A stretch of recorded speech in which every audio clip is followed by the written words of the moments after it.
Today we're taking a look at the Tocol case for the iPhone 17 Pro Max.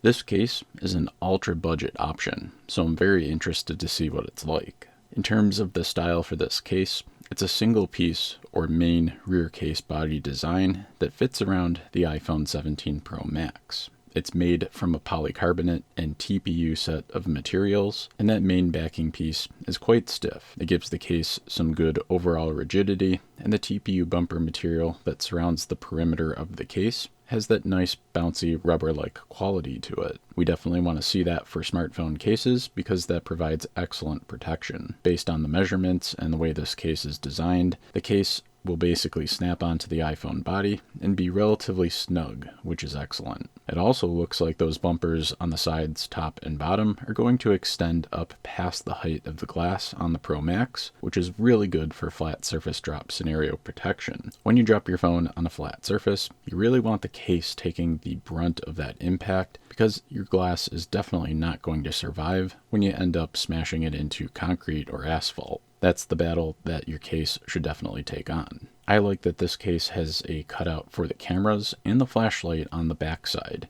A lot of cases just are cutting that whole entire piece out. This one specifically has holes for each item, and I really like that. I know people are definitely going to appreciate that, especially for the price. This case is obviously translucent, but it actually does block or diffuse a decent amount of light. So just something to keep in mind. As far as the texturing goes, there is precisely zero texturing on this case, but the backing material and the sides seem to be somewhat non-slip. Even without that texturing, I think relatively dry and lightly wet grip scenarios will be decent for this case. We do have some MagSafe accessory support here, which is awesome to see. Definitely bust out those mag rings, but the magnet strength wasn't quite that strong. I'm not sure if I would trust this on a car mount. When it comes to charging, this case should be thin enough to allow for wireless charging, either vertically or horizontally, and that USB-C cutout is a decent size. There's no case button for the action button here. The case basically just opens up to expose the action button.